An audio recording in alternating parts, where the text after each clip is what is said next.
So TIT Jam is a week-long breast cancer fundraising effort that takes place the last week of every July for the last 6 years. TIT Jam can be summed up in 3 words. It's camp, community, and cleanse. We're camping. It's completely community driven, and the cleansing aspect is to create a space where it's safe to be vulnerable and open up about our biggest fears, struggles we're having in life, and how parkour is the tool that we use to strengthen ourselves. JUMPfest is a multi-day event that combines TED Talk style lectures with parkour workshops and training. When we can find a way to operate from the why, then the how and the what sort of just fall into place. Come with us behind the scenes as we show you what it takes to put together TIT Jam 2016.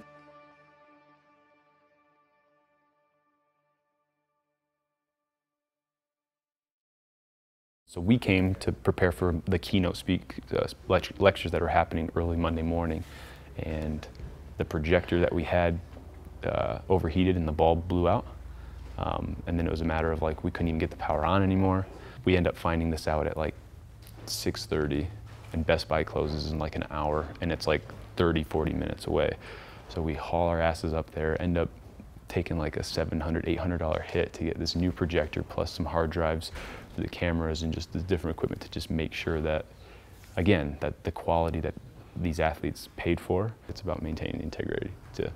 Monday, Max gives his keynote. It's amazing. When I'm doing jumps, drop jumps especially, I like to kind of think about my chest, this area, as kind of my compass for the jump. And so when I'm jumping, as I'm going, right, if I'm jumping with my chest way out, I'm gonna have to do a lot of correction to get back into a stable position. The way I like to think of it is I have, I don't know if any of you like X-Men, Cyclops, I've got just like a big old Cyclops laser beam on my chest, and I just wanna point it at whatever it is I'm landing on. If you'll notice in the video of Callum, I want you guys to watch his chest position and how if you really draw a line from the center of his chest to the landing zone, you can pretty much draw a straight line there. Okay, so the initial takeoff, I don't know if you saw it, as you jump, obviously your chest position is gonna change.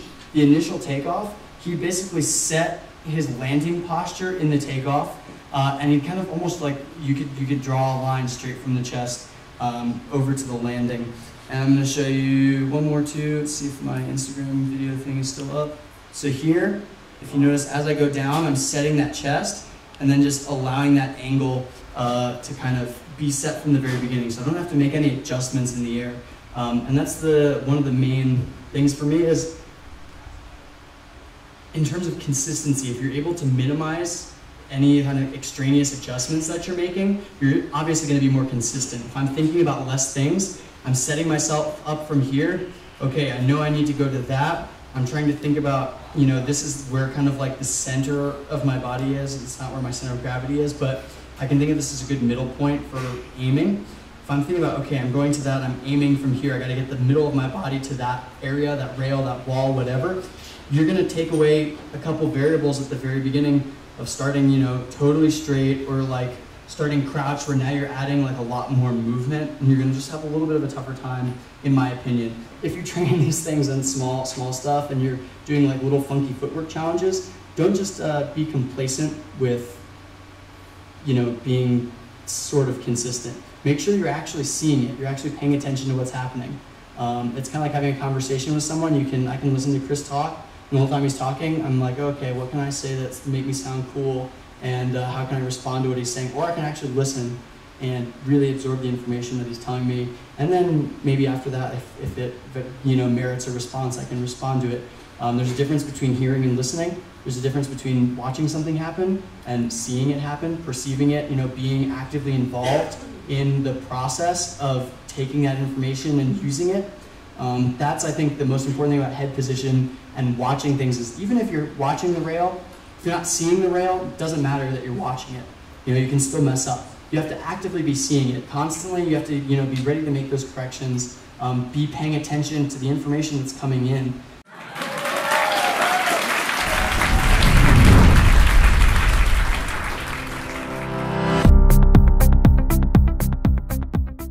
Absolutely 100% positive responses, super in depth, and then it was off to Manitou. We're in Manitou Springs, and I will tell you one thing, it is beautiful. At Liberty Park, Ready to throw down for jam.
Yeah, so we just finished up at the first spot, Manitou. There's another park just, I don't know, maybe like half a mile up. So we're gonna go get as many people as we can and help fundraise for backflips for bucks. So here we go.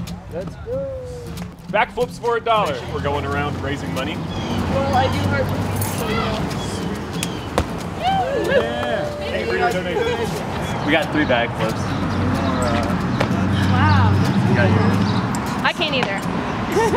You know what? I do have $1. All right. Raise the money for that, but also raise money for the National Breast Cancer Awareness Nah, Foundation. we're gonna pass, but we appreciate it. All right. All right. Checking. A little tiring, but doing this a while. You guys are intense, bro.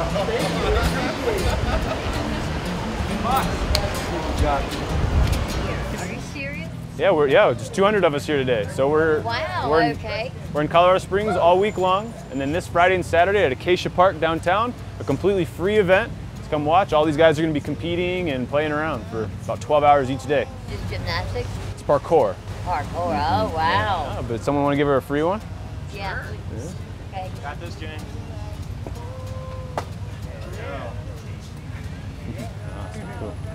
All right, we got a stranger here. He's gonna back with us. It's gonna be fun.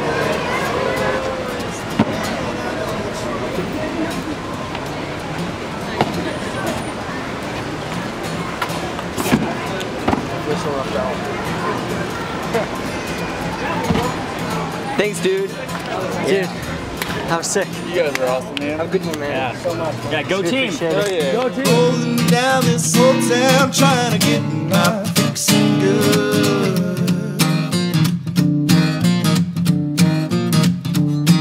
Falling over backwards, trying to censor my baby's word.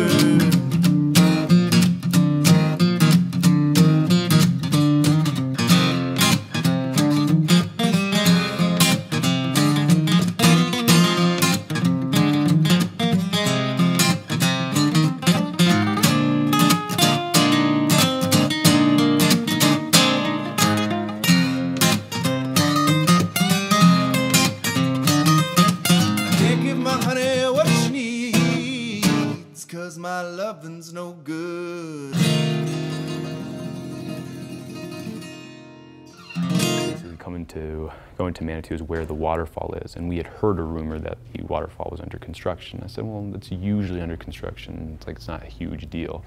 I said, as long as the waterfall's safe, we'll go, we'll check it out. So, so myself, the guys from Move Mag, Jacob and Sean, and also Noah, we go down there to kind of scout it out.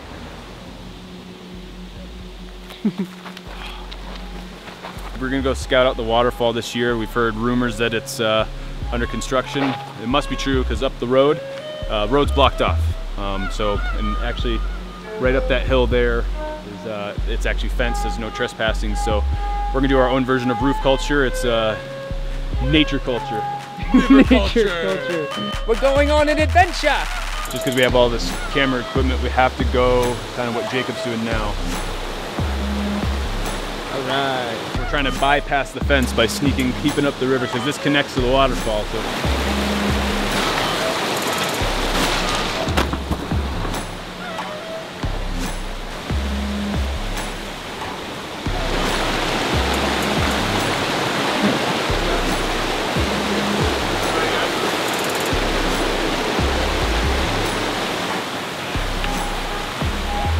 Professional. There you go. No, I trained. man. Yeah, so we were right. We figured around 5:30. Construction they would clear out city ordinance. My first shower in almost 5 days. Damn. Yeah, I've been trying to squeeze one in, but it's been crazy, emergency after emergency, trying to sort stuff out. Yeah, we got beams, rock climbing holes. And we know this is gonna look super fun, and that's why we're not here as a group. As much as people say they'll behave, this is behind a trespassing sign, and there's a bunch of kids, minors, that we just didn't wanna even do the temptation. All I can say is that next year it's gonna be awesome. They have cameras as well. Who knows if we end up getting contacted here in a couple days. I know you guys are watching this and after the fact, and you're probably like, Justin, we could have done that. And honestly, I really would have had no problem risking it for the sake of, I want people to experience this. When it's 4 of us, we can get in and out as quickly as possible. But when you're talking about 180 people to get in there, for everyone to experience the waterfall without having this anxiety of potentially getting caught, and then granted not being able to evacuate in a timely manner anyway, we would have been looking at least an hour and a half in there, and things echo. So I didn't want to risk it, honestly, just because we've made so much progress with the city of Colorado Springs to shed a positive light on parkour. The last thing I didn't need the bad press, you know. And so hopefully you guys all understood that. Hopefully the thing that we do Thursday at Manitou Falls is worth it. And so it's about 5:30, I get this call and someone says, hey, the porta potties are gone. I said, what do you mean the porta potties are gone? He says, yeah, no, a truck came and just picked them up and left. And I said, well, who let them leave? I said, it took them about 15 minutes just to get the porta potties off the truck, and now these are full of human feces. I was like, surely it takes a little bit longer. It frustrated me because I was like, when you know, like when you're on the campsite and you know that that's like the facilities for the week, like, why would you just like kind of wave and see you later? The thing is, and this is to all the parkour athletes, right? Like there's a lot of us that we just want to be kids, and sometimes at an event like this you have to be a little less selfish.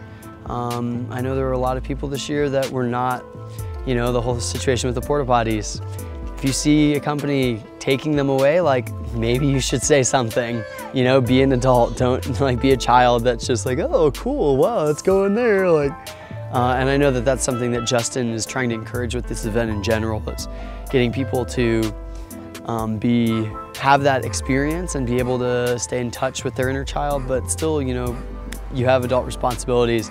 Same thing if you wake up late, figure your own ride out, don't call Justin and make him drive an hour out of the way to come pick you up, or just wake up on time. That's something that frustrates me to no end, and I know I can't even imagine how frustrating it would be for Justin and Gretchen because they have to deal with it all the time. Especially in the parkour community, we're very like, oh, everything will work out and wanderlust, like just travel and adventure and it'll all, and it's like, yeah, that works out because there's people like Justin and Gretchen behind the scenes that are taking care of the food, figuring out rides for everybody, that are picking up the people who slept in too late, and we're like, oh, it'll be fine, I'm gonna go with the flow. It's like, yeah, you can afford to do that because there are people who are putting in work for 50 people, you know? Hopefully this event is the first step in you know, parkour athletes taking a little bit more responsibility for themselves instead of just kind of going with the flow. Yeah, oh, you know, it's all about the flow. And it's like, nah, dude, you gotta get your shit together. Like,